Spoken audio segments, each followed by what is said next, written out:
Bismillahirrahmanirrahim. Assalamualaikum warahmatullahi wabarakatuh. Salam wabarakatuh. Alhamdulillah. Wassalatu wassalamu ala rasulillah wa ala alihi wa ashabihi wa man tabi'ahum bi ihsanin ila yaumil qiyamah. Amma ba'd. Saudaraku, kaum muslimin wal muslimat rahimani wa rahimakumullah dimanapun panjenengan berada. Walhamdulillah kembali berjumpa dengan kita dalam rangka Al-Madinah Menyapa. Baik, pada kesempatan kali ini kita akan angkat satu tema tentang qudwah ulama di dalam belajar. Untuk itu sudah hadir bersama kita narasumber ataupun beliau Ustadz Sukadi Amri, sarjana pendidikan, hafizallahu taala. Assalamualaikum Ustaz. Salam wabarakatuh. Salam Ustaz. Ya. Di medio Sabtu 13 Rabiul Akhir ini, kemudian bertepatan dengan 28 Oktober 2023 Masehi. Baik, Ustadz, terkait dengan belajar, Ustadz, tentunya setiap kaum muslimin itu diwajibkan oleh Allah Subhanahu Wa Taala belajar senantiasa, Ustadz. Oleh karena itu, dalam kesempatan kali ini nanti kita akan kupas terkait dengan qudwah para ulama di dalam belajar itu. Karena memang setiap kita itu diwajibkan belajar. Namun sebelum kita membahas kepada qudwah para ulama, Ustaz, kita akan minta keterangan dari Ustaz mungkin terkait dengan apa sih perlunya belajar, terutama dalam ini adalah belajar agama, Ustaz. Tafadhol Ustaz, kami silakan. Bismillahirrahmanirrahim. Alhamdulillahirabbil alamin, asyhadu an la ilaha illallah wahdahu la syarikalah wa asyhadu anna Muhammadan abduhu wa rasuluh. Allahumma shalli ala Muhammad wa ala ali Muhammad. Allahumma anfa'na bima 'allamtana wa 'allimna ma yanfa'una wa zidna ilma. Ma'asyiral muslimin, rahimani wa rahimakumullah. Belajar ilmu agama itu satu perkara yang tidak lepas dari kehidupan seorang muslim. Sampai Nabi SAW katakan, talabul ilmi faridatun ala kulli muslim. Belajar ilmu agama itu setiap orang muslim memiliki kewajiban. Jadi semenjak kita mengikrarkan la ilaha illallah Muhammadur Rasulullah, wajib belajar.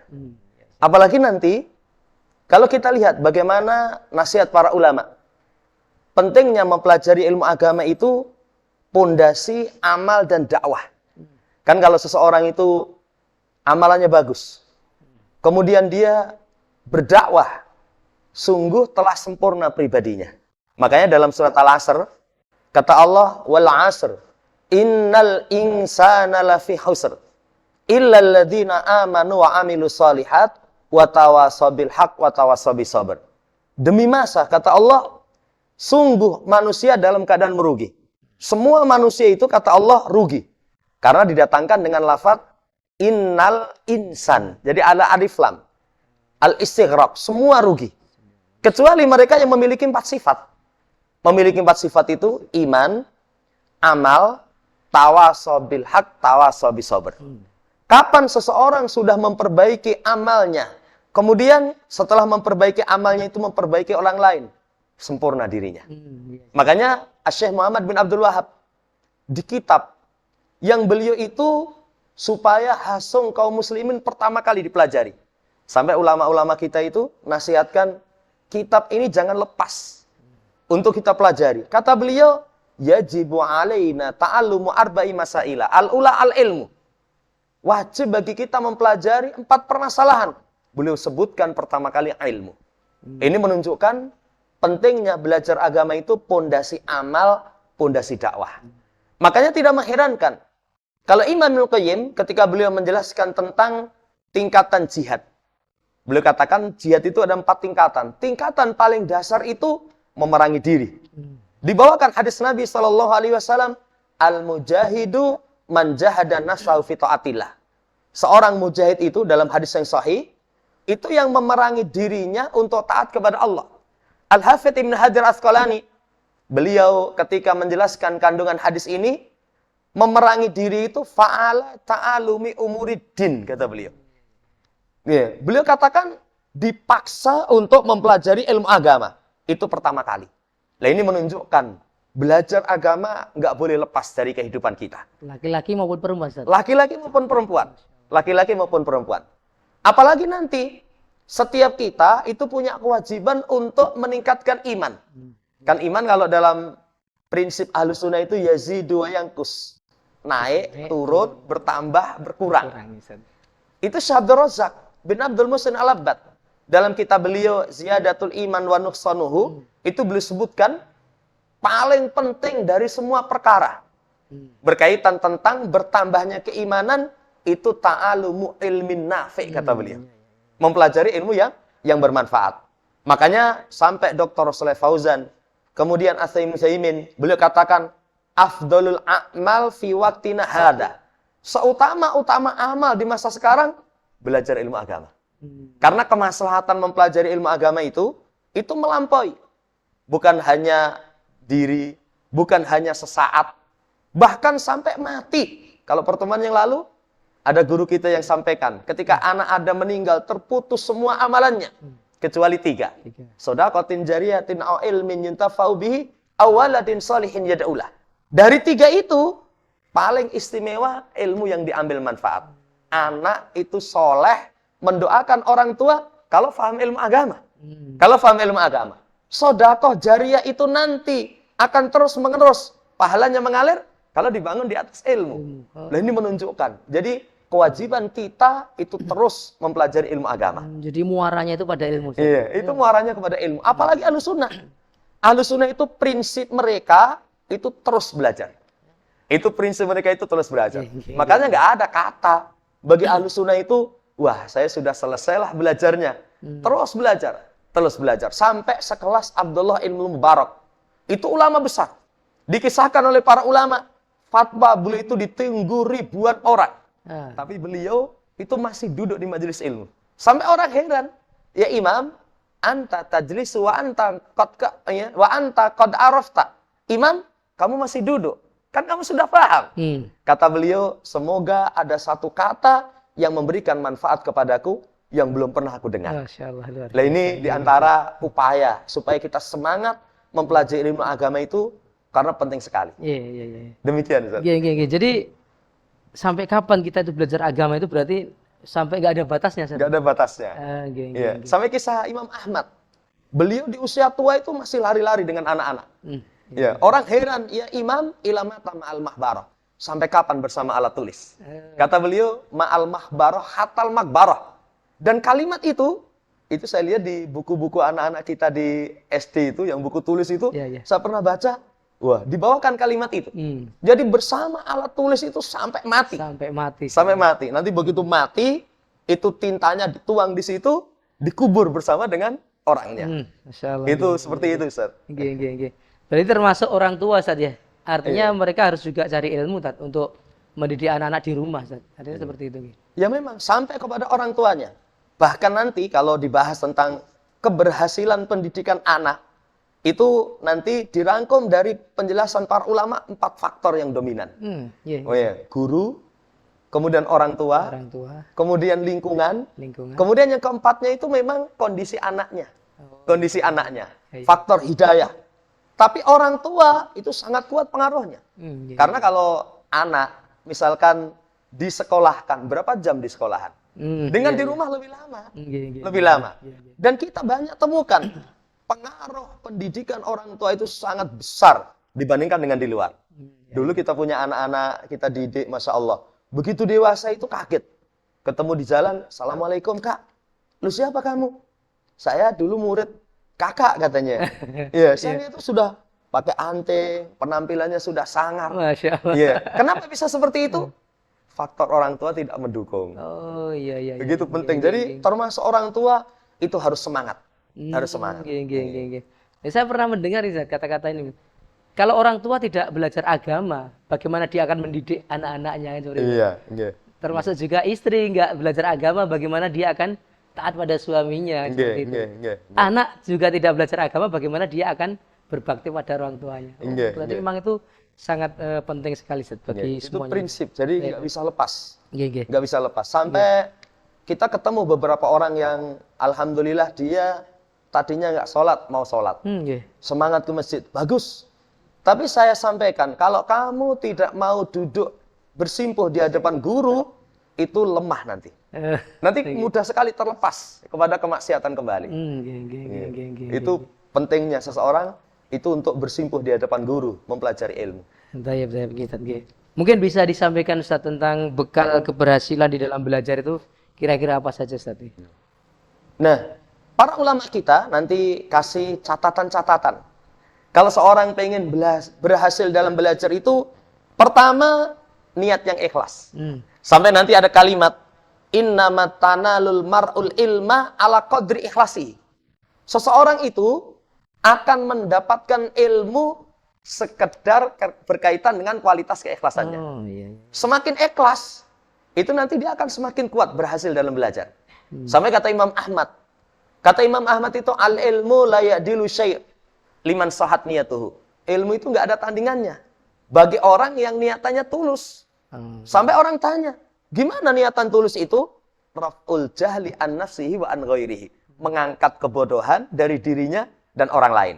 Nanti kalau As-Saimin dalam Kitabul Ilm, itu beliau terangkan, keikhlasan dalam belajar ilmu agama itu, kalau seseorang meniatkan belajarnya 3.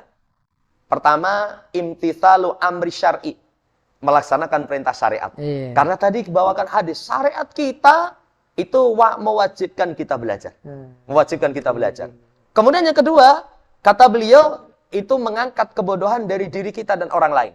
Karena semua kita, walaupun orang tuanya ustadz, orang tuanya guru, nggak ada yang lahir langsung pintar.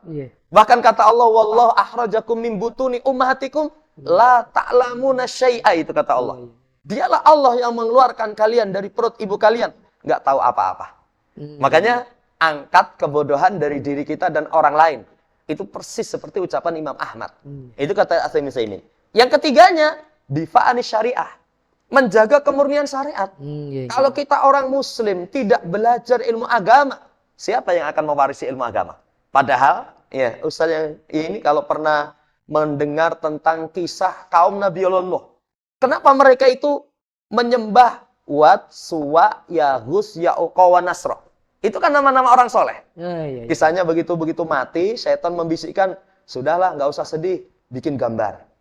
Seiring berlalunya waktu, wah kurang mantep lah gambar. Bikin patung. Niatannya itu Masya Allah. Setan bisikkan, nanti kalau kamu semangat ibadahnya melemah, kamu lihat. Oh dulu guru kita Wat, Suwa, Yaghus ini kasih penyemangat. Bisa motivasi. Ya, tumbuh semangat lagi. Tapi begitu ilmu dilupakan, patung itu disembah. Nah ini menunjukkan, jadi kalau seseorang sampai itu ya tidak menjaga kemurnian syariat, tidak belajar, sudah bahaya. Lah kita terus. Nanti orang tua, semua kita nanti akan pergi. Anak-anak kita didik semangat. Anak kita nanti wariskan terus. Bahkan warisan ilmu itu termasuk warisan terbaik. Sampai kata Nabi, mana hila walidun waladahu khairu min adabil asan. Nggak ada anugerah pemberian orang tua kepada anak melebihi adab yang baik. Melebihi dengan ilmu syariat. Nah ini keteladanan para ulama kita. Kalau seorang pengen berhasil, coba benahi niat. Benahi niat. Saya buka di beberapa penjelasan mereka dan nasihat-nasihat guru kita, itu perbaiki niat dulu. Perbaiki niat dulu. Apa niatan kamu? Walaupun asalnya, kalau di masa dahulu itu ada orang belajar, karena kalau orang belajar zaman dahulu pengen jadi qadhi. Ya, asalnya seperti itu. Kami belajar ilmu itu asalnya bukan untuk ilmu. Tapi setelah kami mendapatkan ilmu, ilmu menunjukkan kepada kami, kecuali kami diniatkan karena Allah. Ini keberhasilan yang pertama, itu berbekal dengan ikhlas. Yang kedua, itu dengan isti'anah, dengan doa. Jadi dengan doa kepada Allah Subhanahu wa Ta'ala. Pengaruh doa ini luar biasa. Luar biasa. Kita sebagai guru, itu keberhasilan mendidik, salah satunya mendoakan. Kisahnya Fadl bin Abbas, menjadi turjumanul Quran. Itu pengaruh dari doa Nabi. Allahumma faqih fid din, Allahumma alimut ta'wil. Didoakan, ya Allah, faqihkan dia dalam agama. Ajarkan kepada dia ilmu tafsir. Itu dengan doa. Kita sendiri pun, itu jangan lepas kalau pengen berhasil, tengandahkan tangan. Sangat menarik. Sangat menarik, Ustaz. Kadang-kadang guru itu ya lupa untuk mendoakan. Tahunya hanya kasih tugas, kemudian ya kamu harus begini, tapi kadang-kadang lupa untuk mendoakan. Ini sangat penting sekali. Penting. Sampai kemarin saya buka pembahasan, ada ulama membahas tentang ciri pendidik yang berhasil. Itu salah satunya mendoakan. Mendoakan murid-muridnya. Iya. Lihat tulisan ulama yang Syekh Muhammad bin Abdul Wahab itu. Beliau di awal pembahasan, itu setelah bismillah, i'lam rahimakallah. I'lam rahimakallah. Itu cerdasnya beliau. Kenapa kok beliau pilih kalimat rahimah? Kok beliau tidak misalkan, i'lam razaqakallah. Semoga Allah berikan rizki, berikan kesehatan. Kenapa rahmat? Karena rahmat itu diampunkan dosa. Pengampunan dosa, keberhasilan belajar sangat kuat. Sampai kisahnya Imam Syafi'i itu kan mengadu kepada Waqi'. Syakautu ila Waqi' su'a hifdi. Fa'arsadani ila tarkil ma'asi. Fa'inal ilman nurun la yutahu asin, kata beliau. Itu aku aduhkan kepada Waqi' tentang jeleknya hafalanku. Kemudian beliau arahkan untuk meninggalkan maksiat. Karena ilmu itu cahaya, dan cahaya Allah itu nggak Allah kasihkan kepada orang yang maksiat. Nah ini doa. Bahkan ada ulama yang membawakan kisah Syaikhul Islam Ibnu Taimiyah. Siapa yang nggak kenal dengan beliau? Beliau itu kalau membahas tentang tauhid, seakan-akan ahlinya beliau. Bahas fikih, seakan-akan beliau paling fakih. Bahas tentang cinta, seakan-akan ahli cinta. Masya Allah ya Syaikhul Islam Ibnu Taimiyah. Iya. Bahkan sampai ada orang katakan, kalau pengen kedalaman ilmu Syaikhul Islam Ibnu Taimiyah, lihat saja muridnya. Muridnya saya kan, murid itu cermin dari guru. Kalau gurunya sekelas Syaikhul Islam Ibnu Taimiyah, lahir Imam Qayyim. Nah kisahnya itu, beliau setiap ke masjid, tatkala sujud itu berdoa kepada Allah. Dengan doa, ya mu'allima Ibrahim alimni, wa ya mufahima Sulaiman fahimni. Ya Allah, zat yang mengajari Ibrahim, ajari aku. Ya Allah, zat yang memahamkan Sulaiman, kasih kefahaman kepada aku. Kenapa kok beliau pilih Ibrahim dan Sulaiman? Karena memang dua nabi ini istimewa. Ibrahim ini kan, Masya Allah, dengan Nabi kita Muhammad SAW, sampai para ulama katakan plek dakwahnya itu persis. Iya, ini persis. Cuman satu yang nggak diteladani, memohonkan ampun untuk orang tuanya, yang jelas meninggal di atas kekafiran. Ini poin kedua, Ustaz. Jadi kalau seseorang pengen berhasil, itu doa isti'anah. Kemudian yang ketiga, keberhasilan dalam belajar itu harus ada jenjang. Harus ada jenjang. Kalau seseorang belajar tanpa ada tahapan-tahapan yang dia lalui, nggak akan berhasil. Kalau umum Ustaz, dimisalkan orang belajar bela diri. Kalau langsung belajar jurus, nggak bisa itu. Dia harus fisik dulu, nanti latih kuda-kuda, latih pukulan, cara nangkis. Baru nanti masuk ke jurus. Nah ini ternyata taksil ini penting sekali. Sampai nanti Syekh Abdul Rahman As-Sa'di, usul dan qawaid itu kalau kita pelajari, itu kedudukannya seperti asas bagi bangunan. Kalau kita pengen membangun rumah yang tinggi, pondasinya dikuati. Lah ini harus ada taksil, ada jenjangnya. Lah kalau jenjangnya nanti rincian para ulama itu apa misalkan 2 wahyu itu jangan sampai ditinggalkan. Pertama kali jenjang belajar kalau ingin berhasil 2 wahyu. Ini sudah cukup menyita waktu. Quran, kita belajar membaca. Karena kalau kita belajar membaca, ketemu guru, memiliki sanad, Masya Allah ya. Ini huruf keliru, panjang pendek keliru. Itu terus bacanya. Setelah membaca, nanti memahami kandungannya. Menghafalkan, mengamalkan. 4 ini Ustaz, di masa para salaf itu nggak bisa dipisahkan. Sampai mereka itu mengambil ilmu dari Nabi, itu surat Al-Baqarah itu dalam kisah sahabat 8 tahun. Kalau anak-anak kita yang cerdas, kadang nggak sampai 1 tahun selesai. Nggak sampai 1 tahun. Tapi kenapa? Kalau anak kita baru hafalan dan bacaan. Tapi kalau sahabat itu, Masya Allah. Jadi pendasaran ilmunya luar biasa. Pendasaran ilmunya luar biasa. Nanti cabang-cabang dari ilmu wahyu, Quran dan hadis itu diperkuat. Walaupun nanti Ustaz, kalau bagi yang umum, apa sih ilmu yang didahulukan? Kata para ulama 3. Itu bagi yang umum itu. Tauhid, fikih, adab. Ya, itu yang didahulukan. Kenapa? Itu terapan. Karena dia harus langsung praktek. Kalau selain dari itu, misalkan, karena ada di tempat umum, bahasa Arab, belajar usul fiqh, misalkan usul hadis, usul tafsir, itu di tempat umum kebanyakannya, nggak nyantol saya. Nggak nyantol. Tapi kalau yang terapan 3 itu, tauhid, kemudian fikih, kemudian adab, itu sangat ditekankan. Karena itu nanti terapan dalam kehidupan. Nggih, nggih. Terapan dalam kehidupan. Jadi itu yang mula-mula didahulukan dipelajari dalam agama. Iya, itu seperti itu. Oh, gitu. Dan nanti lihat banyak di misalnya Utsaimin di hiasan penuntut ilmu. Nggih. Itu juga beliau sebutkan nanti jenjang tauhid itu seperti ini, seperti ini. Sampai kemarin itu guru-guru kita sampaikan, kenapa kita kok bisa ya di atas kedudukan seperti ini sekarang. Kan kalau kita lihat guru kita ini, Masya Allah semangatnya luar biasa. Iya, betul. Itu beliau sampaikan, kita dulu itu dididik sama guru-guru kita katanya, Usulus Salasah, Kitabut Tauhid, Kasbu Subuhat. Itu jenjang akidahnya Masya Allah. Masya Allah. Sekarang kadang kajian itu temanya saja aneh-aneh. Saya pernah baca Ustaz, jadwal kajian itu temanya mengambil pelajaran dari kematian Naruto.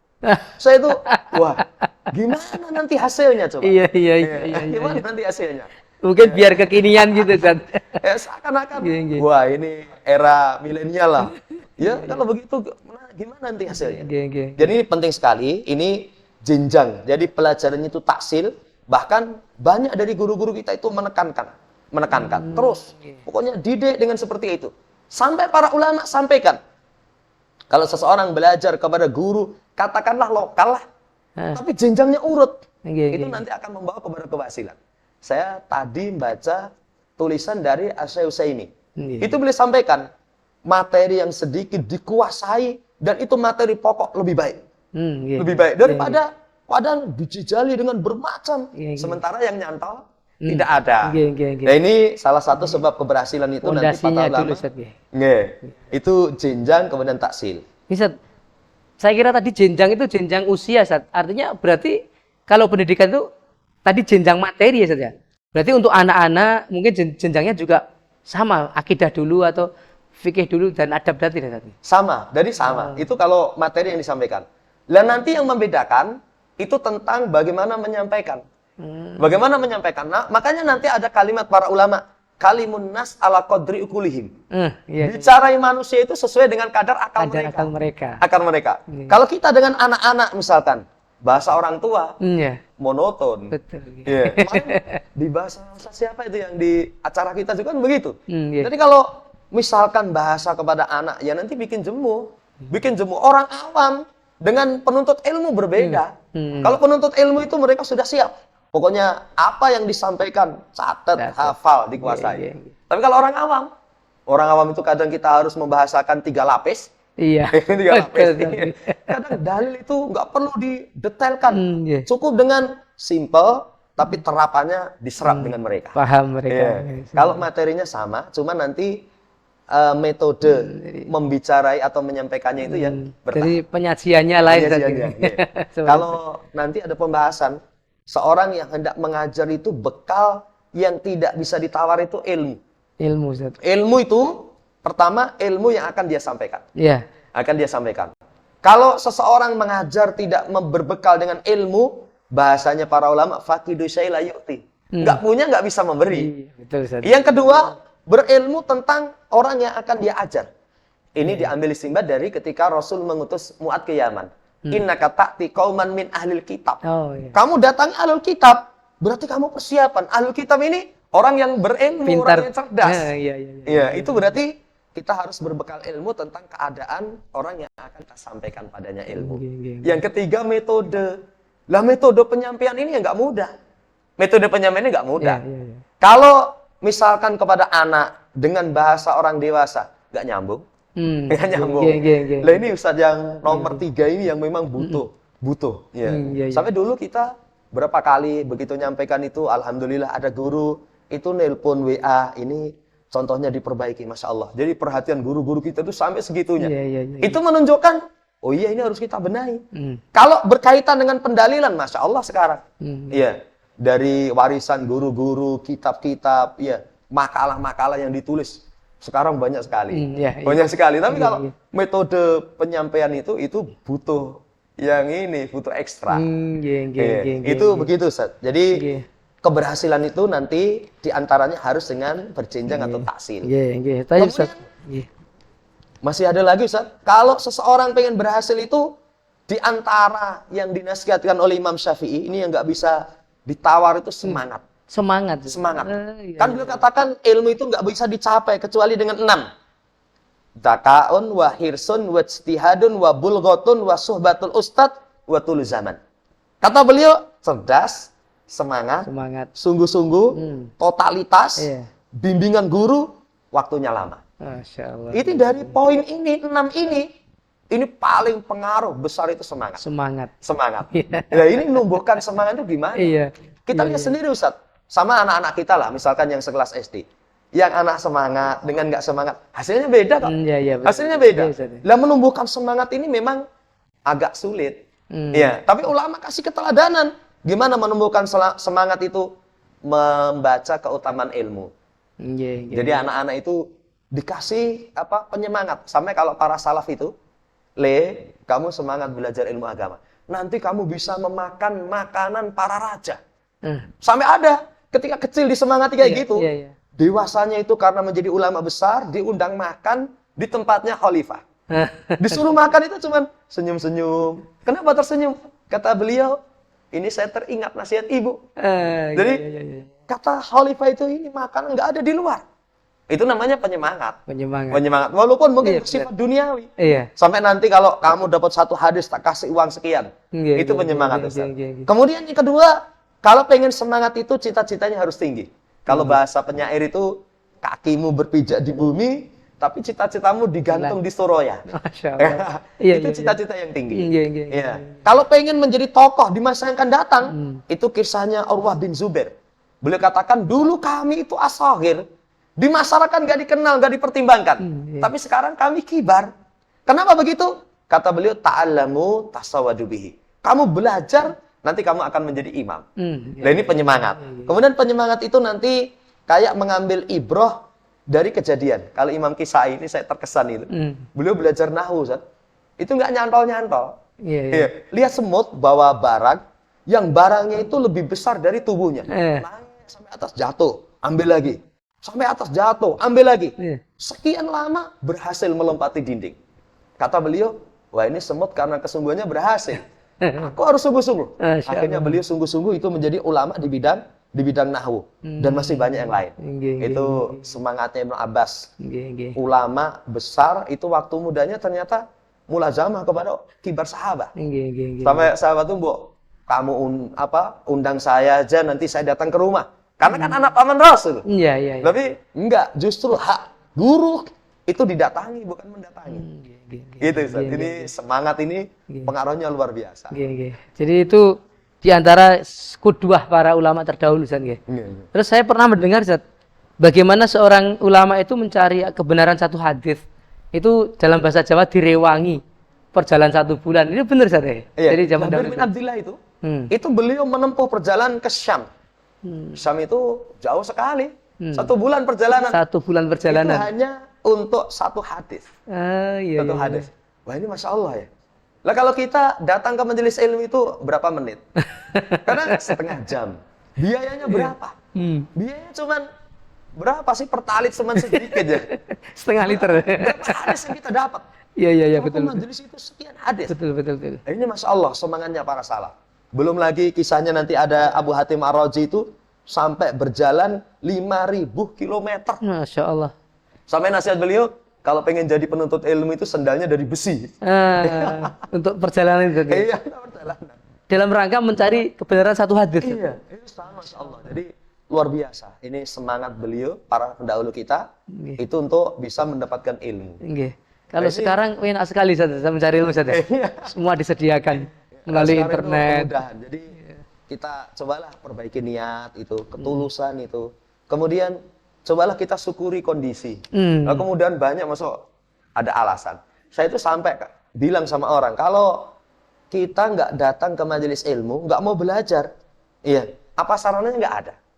Lalu sekarang kita di HP aja ada. Iya, benar. Di rumah ada aja, walaupun mungkin beda dengan duduk di majelis ilmu barokahnya. Tapi kalau orang beralasan kok sampai nggak meluangkan waktu untuk belajar, wah rugi dia. Rugi besar. Masya Allah. Untuk kaum muslimin bisa menyampaikan pertanyaannya di nomor 0858 0000 3457. Nanti kita bincang-bincang dengan Ustadz. Jadi itu di antara khutbah para ulama Ustaz. Berarti kalau di zaman sekarang itu ada anak-anak muda terutamanya yang bermalas-malasan menghadiri majelis taklim, kemudian mencari referensi-referensi itu sungguh kerugian yang sangat Ustaz ya. Iya. Padahal- Apalagi masa muda. Jadi masa muda itu belajar itu lebih melekat, Oke. lebih melekat. Kemarin saya terkesan itu teringat beliau Ustaz Muhammad Naim. Nggih? Waktu beliau belajar di Jamiah Islamiyah Madinah itu Iya, beliau iya. cerita semangat beliau ke darsnya ulama. Kita rasakan sendiri hasilnya di masa sekarang. Iya, iya. Sampai beliau itu katakan, walaupun orang sampai di sana, itu kenapa kok pulang itu hasilnya berbeda? Iya, iya. Nah itu lihat semangatnya. Semangatnya. Iya, iya. Itu beliau cerita waktu dulu itu sampai ke Masjid Nabawi, majelisnya Syekh beliau hadiri. Nanti kan hasilnya kelihatan. Hasilnya nyata saja. Nyata. Dikenang. Nggih. Nggih, Ustaz. Begini, ini ada pertanyaan Ustaz dari Umu Naila. Apakah ada contoh seorang wanita yang terkenal dalam menuntut ilmu, Ustaz? Ini. Tafadhol Ustaz. Jadi kalau wanita yang alim sepanjang sejarah itu banyak sekali. Nanti penghulunya itu Ibunda Aisyah. Nggih. Ibunda Aisyah itu ilmu beliau kalau dibandingkan dengan semua ilmu para wanita itu lebih unggul ilmu beliau. Beliau itu bukan hanya ilmu agama, sampai ilmu pengobatan beliau paham. Oh, Jadi iya. keahlian beliau itu ada nanti misalkan sakit tertentu dikasih ini itu bisa kesembuhan. Itu semangatnya luar biasa. Kemudian banyak nanti kisah-kisah.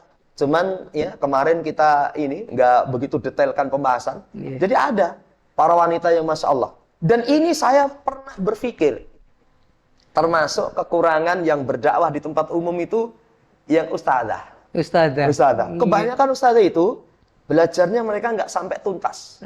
Jadi mereka belajar, hafal Quran selesai, Dimaat selesai. Itu setelah itu keluar. Ya. Kemudian setelah itu menikah. Setelah menikah sibuk dengan rumah tangga. Ya memang bagus. Mereka menjadi pendidik bagi anak-anaknya. Cuman untuk misalkan kiprah di luar. Kan kalau kita sendiri itu sering. Saya ngisi pengajian ibu-ibu sebenarnya kurang nyaman. Kurang nyaman. Kalau dikasih hijab, orang umum dikasih hijab nggak mau. Itu sempat itu. Iya. Oh, kayak ngurungoknya radio, mbok wis neng omah wae katanya. Iya. Sampai seperti itu. Iya. Tapi kalau kita nggak nyampaikan di situ, kita pernah keluh kesah kepada guru-guru itu, Ustaz gimana ini Ustaz? Iya. Kalau kita nggak sampaikan, yang ngisi itu orang yang lebih parah. Iya, kadang pendalilannya ngawur gitu. Iya. Ya kalau kita kan dibimbing sama guru ini nanti kalau sampaikan seperti ini. Iya. Ya sudah akhirnya seperti itu. Sampai saya pikir misalkan ada yang jenjang mereka itu lebih tinggi sampai bisa menulis kitab, ada kok. Ada seperti ya Ummu Abdillah Al-Wadi'iyah itu putrinya Syekh Mukbil. Itu jenjang keilmuannya Masya Allah. Itu termasuk di masa sekarang. Di masa sekarang. Kalau sebelumnya banyak. Jadi Sahabiah. Nanti di kalangan tabi'in, di kalangan banyak ulama-ulama dari kalangan wanita. Iya. Cuman tentunya yang mereka harus fokus dan yang lain menopang. Menopang itu artinya orang tua juga menopang. Kalau dia menikah, suaminya juga mendukung. Karena butuh fokus. Iya, betul. Iya. Kalau misalkan suami nggak mendukung, sibuk dengan keluarga, dengan anak, ya nggak mungkin. Iya. Nggak mungkin. Jangankan Ustadz, kok sampai misalkan ilmu yang lebih detail, hafalan Quran. Banyak itu dari hafidah begitu keluarga, masih berapa? Nggak tahu lah. Nggak tahu. Walaupun dulu mungkin dia selesai, mungkin. Tapi begitu pun keluarga, hilang. Sudah hilang. Nah, ini butuh menjaga. Jadi semuanya nanti harus ambil andil. Berarti memang wanita juga sangat perlu Ustaz untuk mencari ilmu Ustaz. Iya. Terutama tadi Ustaz katakan untuk mengajar di khalayak umum Ustaz ya, agar terhindar dari Ustaz ngajar di ibu-ibu seperti tadi gitu. Nggih, barakallahu fikum Ustaz. Ini juga ada pertanyaan lagi Ustaz dari Bapak Andri yang ada di Semarang. Wah, jauh ini. Masya Allah. Yang ada di Semarang. Untuk anak kami agar menjadi anak yang soleh seperti seperti para ulama, apakah harus memilihkan sekolah di sekolahan tertentu Ustaz? Nah, ini terkait dengan tempat untuk mencari ilmu Ustaz. Mungkin Ustaz. Jadi Pak Andri ini kalau pengen anaknya soleh tadi kita singgung 4. Jadi 4 itu pengaruh sekali. Ya, keberhasilan dalam pendidikan anak. Guru. Tadi kalau Muhammad Ibn Sirin, in hadal ilma dinun fanduru aman tahududinakum. Ilmu itu adalah agama. Lihat gurunya. Lihat gurunya. Kemudian lingkungan. Lingkungan itu berarti ketika kita sekolahkan. Pilih sekolahan yang sekolahan itu mendukung. Mendukung. Kalau sekolahan yang islami sesuai dengan sunnah, Masya Allah itu. Nanti di situ ada keteladanan yang luar biasa. Teman-temannya, gurunya tadi disinggung, itu berpengaruh. Berpengaruh. Iya. Jadi bukan hanya kesolehan orang tua, bukan hanya faktor anak, tapi lingkungan, kemudian guru, itu penting. Itu penting. Yang mendukung banyak saat ini, faktor-faktornya itu. Iya, itu penting sekali. Dan kalau seseorang menyekolahkan di tempat-tempat yang dia sembrono, ya, apalagi kadang sekolah itu bukan dicari kualitasnya bagaimana, hasilnya bagaimana. Oh, penting murah, waduh, murah, gratis. Kalau Imam Syafi'i tadi beliau katakan itu harus totalitas, harus totalitas itu artinya kalau kita korbankan nanti hasilnya akan kelihatan, hasilnya akan kelihatan, dan itu Masya Allah, ya, ya memang harus dipilihkan sekolahan, dipilihkan sekolah. Dan orang tua harus. Dan anak kan belum paham. Iya. Kalau anak itu diserahkan, kamu tak carikan sekolahan, kamu nanti milih sendiri. Itu bahaya. Iya. Kalau anak itu jangan begitu. Orang tua survei. Menurut orang tua itu mana yang lebih bagus? Setelah itu anak diajak ke sana, disemangati. Gitu. Disemangati. Wah, kelebihannya di sini seperti ini loh, Ini Masya Allah lingkungannya itu nyaman misalkan. Itu seperti itu. Kalau nanti sembarangan ya pengaruh, rugi sendiri. Ya, rugi sendiri apalagi anak. Anak kemarin disampaikan aset kita itu. Aset kita yang paling besar. Paling besar. Jadi kita itu kalau sudah meninggal apa yang kita harapkan? Iya, selain anak. Iya. Dan kita bersyukur kata As-Saimin itu ternyata waladin sholihin yad'ulah itu bukan hanya anak, termasuk keturunan. Dan keturunan itu kan baik. Kita punya anak soleh, cucunya soleh.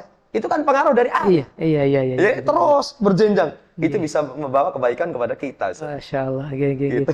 Bapak Andri, mudah-mudahan ini bisa menjadi jawaban untuk panjenengan dan kaum muslimin yang lainnya. Masih ada Ustaz, ini dari Abu Nabilah yang ada di Sukoharjo, Ustaz. Bagaimana nasihat Ustaz bagi kami yang sudah terlanjur menjadi orang tua dan memiliki kewajiban mencari nafkah? Padahal masih ingin sekali belajar agama yang maksimal.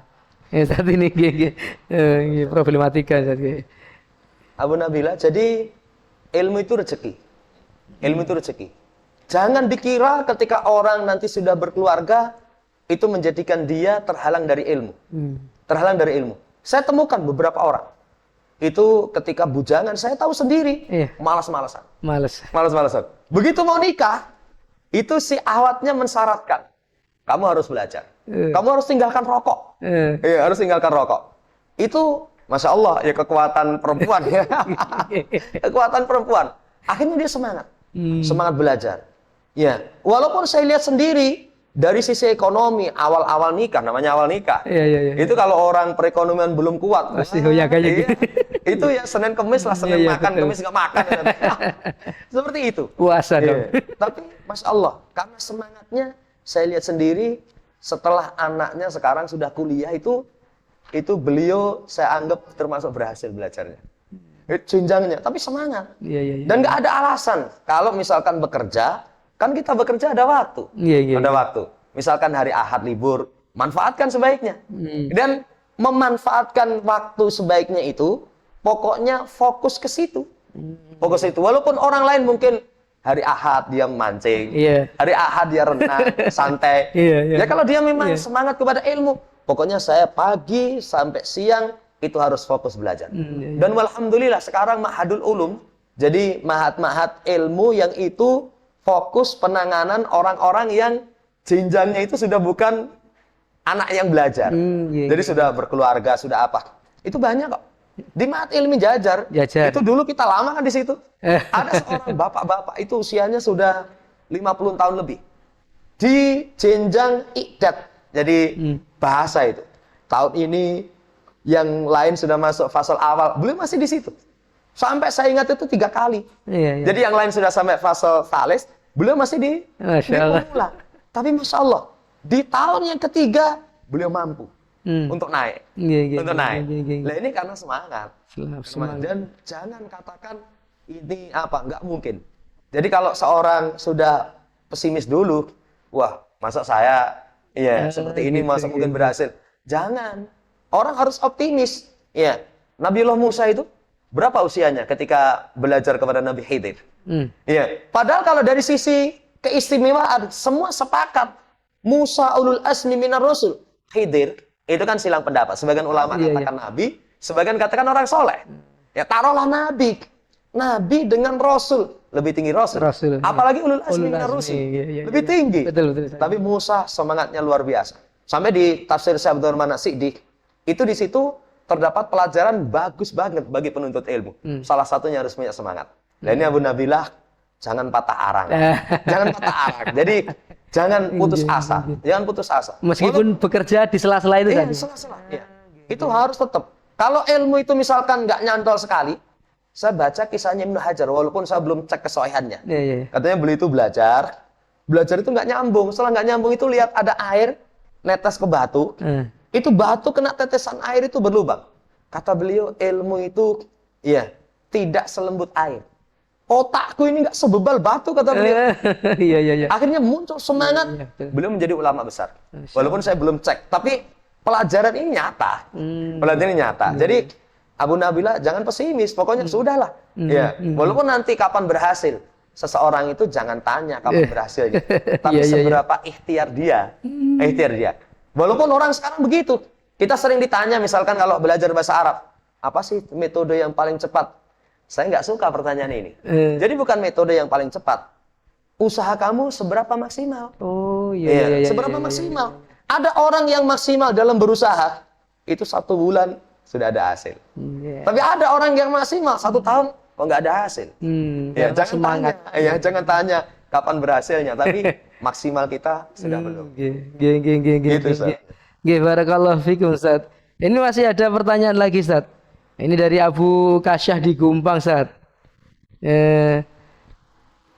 Kalau kita tinggal di lingkungan yang kurang baik, Ustaz. Yang ini, Ustaz. Ada Pak Sri yang dari Sukoharjo. Bagaimana upaya kita agar anak itu untuk lebih bersemangat di dalam belajar, Ustaz? Karena kita sering jumpai anak-anak itu males, apalagi di zaman sekarang itu tergoda oleh kondisi permainan yang macam-macam ini, Ustaz. Ustaz. Bapak yang saya hormati, jadi menumbuhkan semangat kepada anak itu namanya anak. Iya. Jadi dunianya dunia anak. Semua kita pernah ngalami. Itu pilihkan lembaga pendidikan yang ramah anak. Ramah anak itu bisa melahirkan semangat. Jadi kalau lembaga pendidikannya ramah kepada anak, dia semangat. Semangat. Saya telah temui ada seseorang itu yang sampai dia itu juara hafalan Quran itu tingkat internasional. Saya tanya kepada orang tuanya, itu gimana itu? Kata dia, anak itu dikasih pelajaran senyaman dia. Misalkan, silakan kamu bermain, tapi sebelum bermain, kamu hafalin dulu. Jadi seperti itu. Ya nanti dilihat kenyamanan anak. Kalau anak itu nyaman, nanti akan semangat. Kemudian dikasih, misalkan kalau di masa salaf, itu dikasih hadiah.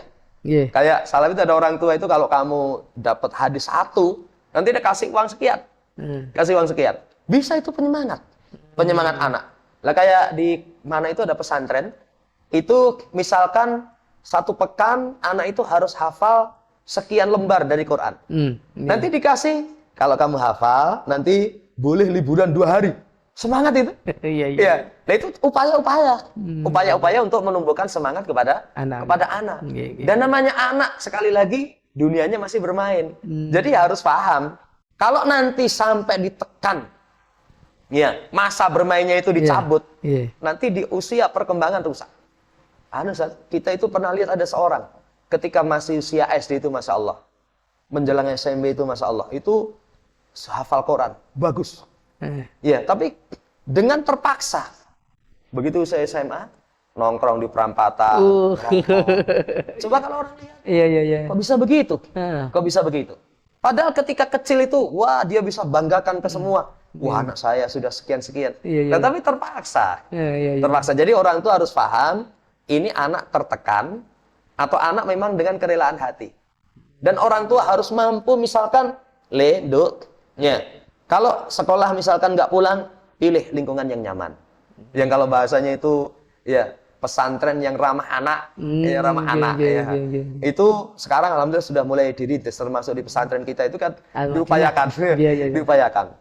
Selain itu nanti juga orang tua paham ini kepaksa apa enggak. Kalau kepaksa nggak bisa belajar. Misalkan bisa, itu nanti hak dia di saat berkembang itu dirampas ketika itu. Oh iya iya. Nanti malah nggak berhasil. Nggih, nggih, nggih, nggih, nggih. Gitu, Ustaz. Nggih, Ustaz, nggih. Masih ada pertanyaan lagi Ustaz ini nggih. Izin bertanya Ustaz, bagaimana mensiasati anak-anak dengan godaan gadget yang isinya makin beragam agar mereka tetap meneladani para ulama yang kadang orang tua juga banyak waktunya dipakai untuk online hal yang di luar materi agama Ustaz. Jadi mungkin anak-anak kita dengan adanya gadget ataupun teknologi ini mungkin mereka mengidolakan itu bukan para nabi, bukan para ulama, tapi ya tokoh-tokoh yang di dunia maya Ustaz. Ini bagaimana mensiasatinya Ustaz? Jadi memang fitnah masa sekarang itu paling berat itu. Iya. Ya, sampai kadang anak itu stres. Itu gara-gara dengan permainan seperti itu. Iya. Nah, kalau orang tua lepas sepenuhnya kayaknya sulit. Jadi anak itu misalkan lepas sepenuhnya dari HP bukan perkara mudah. Perkara mudah. Kalau zaman kita dulu misalkan itu nggak punya televisi. Nggak punya televisi. Itu bisa anak diajak main yang lain. Ya, saya sempat ditanya itu televisi dengan HP itu lebih parah mana? Lebih parah HP. HP itu tersembunyi. Iya. Artinya kalau anak main apa yang dia buka, orang tua nggak bisa pantau. Kalau televisi masih bisa. Iya. Kalau kita mungkin kelasnya kita dulu, alhamdulillah sama guru ditegasi itu bisa. Sekarang HP itu memang berat sekali, berat sekali. Iya. Diarahkan. Jadi kalau lepas itu memang sulit, kecuali memang di pesantren. Di pesantren. Kalau nggak di pesantren itu sulit lepas. Apalagi di sekolahan Islam pulang sekolah juga pegang kok. Mulai pegang. Iya. Cuman dikendalikan, diatur. Jadi jangan sampai anak itu misalkan sepenuhnya menguasai HP. Sampai apalagi kita orang tua, kayak saya itu misalkan HP dikunci macam-macam, nggak bisa kita. Nggak bisa. Lah kalau anak sudah seperti itu, ambil itu. Jadi diperhatikan waktunya. Waktunya itu tegasi. Kalau sholat. Kalau perlu misalkan membutuhkan HP ini dibanting, gua enggak apa-apa. Itu dalam rangka untuk ketegasan. Untuk ketegasan. Jadi waktunya diatur. Kalau dia waktu santai, ya misalkan main, ya nggak bisa lepas lah.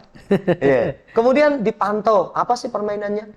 Kalau permainannya itu permainan yang bertentangan dengan syariat, kan ada nanti kayak game-game, kalau nggak kartun-kartun, di situ diselipkan keyakinan kufur. Keyakinan kufur. Nah, itu orang tua harus pantau. Orang tua harus pantau. Ya, tapi kalau misalkan yang dilihat, oh binatang, kondisi alam, itu mungkin lah lumayan lah untuk hiburan. Untuk hiburan. Jadi Ustaz, pertama jangan sepenuhnya kuasakan HP. Yang kedua, itu orang tua harus mantau. Mantau apa sih yang dilihat sama anak? Dikontrol saja. Dikontrol. Yang ketiga, itu waktunya harus betul-betul ditekan. Kalau waktu belajar, harus belajar. Ya kalau perlu dikasih sanksi. Kasih sanksi. Kalau waktunya belajar dia nekat mainan, ya sudah misalkan kasih apalah sanksinya lah. Itu yang ketiga. Jadi betul-betul diketati, oh ini waktunya belajar, harus belajar. Ya seperti itu. Nanti ya kalau bisa seperti itu ya insya Allah nanti lumayan lah. Karena nggak bisa lepas. Ustaz. Ya, Masya Allah kita menarik sebenarnya Ustaz perbicaraan ini, tapi kita terbatas oleh waktu Ustaz. Kita sudah mundur beberapa menit Ustaz. Demikian hadirin kaum muslimin wal muslimat dimanapun panjenengan berada, bincang-bincang kami di dalam Al-Madinah Menyapa terkait dengan qudwah para ulama di dalam belajar bersama beliau Ustaz Sukadi Amri, sarjana pendidikan.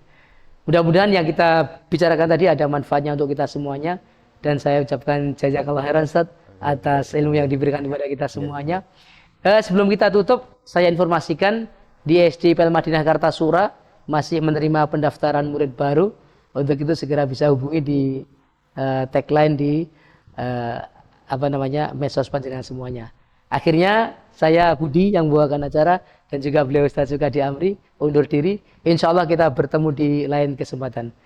Subhanaka Allahumma bihamdika asyhadu an la ilaha illa anta astaghfiruka wa atubu ilaik. Wabillahi taufik. Wassalamualaikum warahmatullahi wabarakatuh. Alhamdulillah. Jazakallahu khairan Ustaz. Insyaallah.